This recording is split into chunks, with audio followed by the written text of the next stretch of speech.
Justement, on en parlait tout à l'heure, on a vu de très belles images, des bateaux qui attendent ici dans l'estuaire. Ces gros bateaux, ces gros pétroliers qui sont là parfois. Et Nathalie Simon, aujourd'hui, tu voulais justement nous montrer ces images, nous expliquer à quoi servaient ces bateaux qui étaient comme ça à l'entrée de l'estuaire. Oui, d'ailleurs, regarde, on voit tous ces cargos qui attendent leur entrée dans le port du Havre. Ils font vraiment la queue leu pour entrer dans le port du Havre. Et on a vu hier que ces bateaux peuvent atteindre des dimensions assez exceptionnelles, quasi 300 mètres de long pour entrer dans le port. C'est un vrai balai incessant. Et pour manœuvrer un cargo, évidemment, ça n'est pas simple. Et du coup, ce sont des pilotes qui s'y collent, des pilotes à bord d'abeilles qui sont des remorqueurs. Ce sont elles, les véritables stars du port du Havre. Regardez. À l'origine de la création de la ville, le port du Havre a de tout temps été considéré comme l'activité principale de la cité portuaire. À l'entrée de l'embouchure de la Seine, les cargos venus du monde entier sont nombreux à vouloir y faire une halte. Ici, ces monstres des mers font partie du paysage. Mais les vraies stars locales, ce sont ces remorqueurs, ou plutôt les abeilles. Ces petits bateaux assurent l'entrée et la sortie du port en remorquant et tractant les navires depuis maintenant plus d'1 siècle. Bienvenue dans le quotidien des abeilles du port du Havre. Oui, VB3, bonjour. Le Jinga Jaguar a déhalé de PCA à Jonas-Couvert, tout seul. Pour gérer le trafic du 2e port de France, il vaut mieux s'organiser. Et l'organisation, c'est d'ailleurs le domaine de Patrick.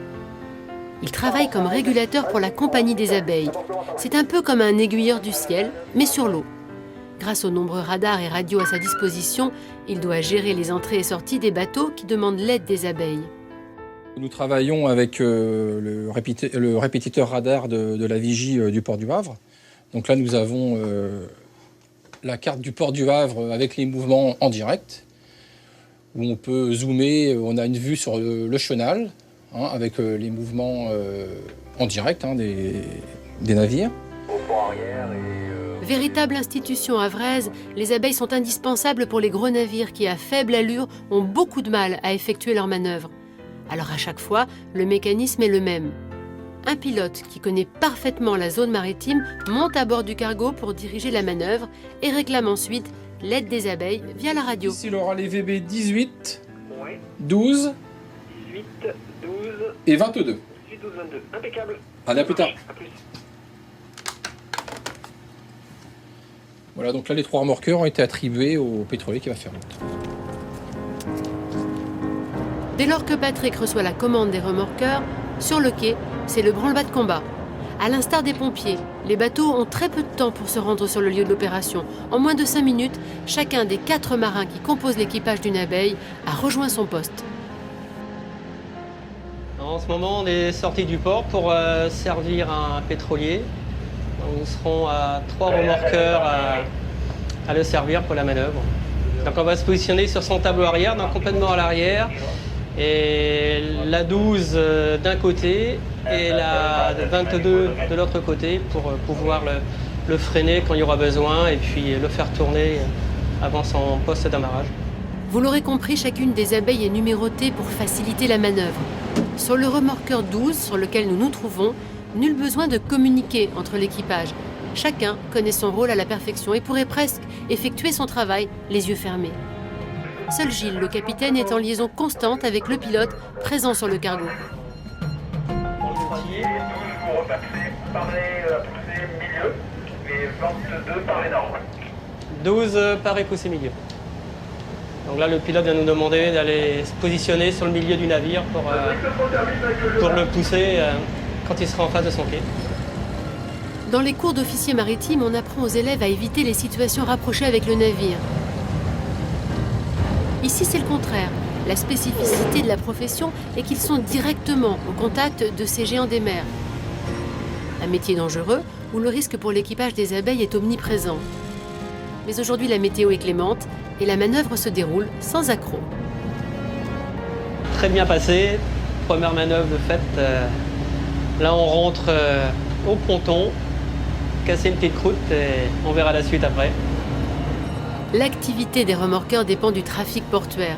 Certains jours, les marins enchaînent les manœuvres, tandis qu'à d'autres moments, comme aujourd'hui, ils retournent au ponton en attendant un nouvel ordre de mission.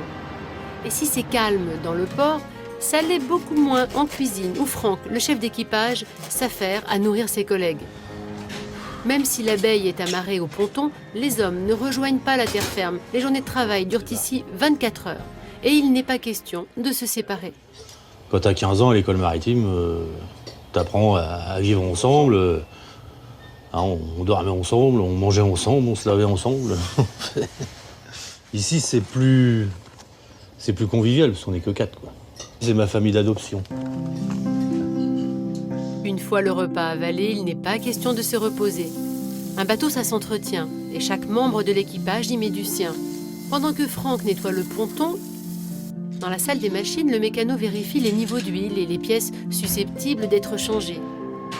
À l'étage supérieur, où chaque membre d'équipage dispose d'une couchette, Robert prend un peu de temps pour lui. Comme la plupart de ses collègues, c'est après de longues années de navigation au large qu'il a choisi de rentrer dans la compagnie des abeilles. Venir au portuaire, c'était plutôt le côté familial, vie de famille, quoi.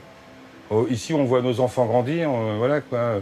On travaille en période de 24 heures. Là, il ne faut pas croire que 24 heures, c'est court, parce que c'est long à la fois. Hein, quand on a 15-16 heures de manœuvre, et notamment 7 ou 8-10 heures de nuit, c'est difficile, quoi. Moi, j'arrive à 54 ans.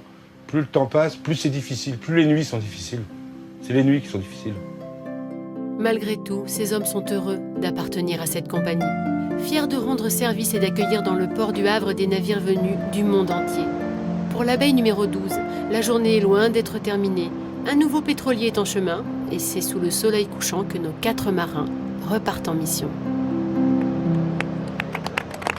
C'est vrai que les abeilles sont véritablement la fierté des Havrais. Sophie me confiait quand on regardait le reportage en même temps que vous, que tous les gamins ici rêvent de faire partie de cette société et d'être ça fait rêver tous les petits. Il y a les pompiers et il y a les pilotes d'abeilles. Alors c'est vrai que le truc ici. Les abeilles, on les a vues là dans le sujet, elles aident évidemment ces super cargos à entrer et sortir des ports. On voit ça ici dans tous les estuaires. Il y a toujours. Absolument. Ces cargos, heureusement, avec les pilotes qui. Elles ont aussi une mission de sauvetage. Parce que évidemment elles peuvent tracter jusqu'à plusieurs tonnes et ces abeilles elles ont évité bien des naufrages, bien des marées noires également. C'est vraiment le sentiment d'appartenir à une famille quand on fait partie de cette compagnie des abeilles. On l'a vu, il y a le capitaine, un chef mécano, un ouvrier, un matelot, un mécano, 24 heures sur 24, une vraie ruche, toujours au service des autres. C'est vraiment... Quand on parle des abeilles, quand on n'est pas du Havre, on se dit une abeille. Hélène, tu me disais une abeille, évidemment, l'animal. Non, pilote d'abeille. Non, c'est une star ici, l'abeille.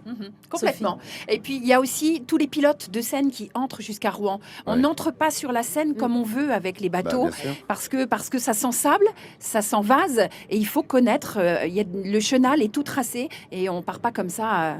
Et puis, quand il y a du vent très fort, comme on l'a vécu hier, elle continue surtout de travailler et d'assurer le service parce que à Port-de-Mille, on l'a vu hier, c'est tout le temps, ça ne s'arrête jamais. Les supercargos, ils sont là, ils rentrent, ils sortent, ils déchargent.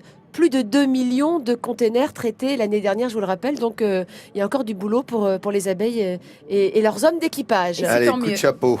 Coup de chapeau. Merci beaucoup, Nathalie. Coup de chapeau à ces hommes des abeilles.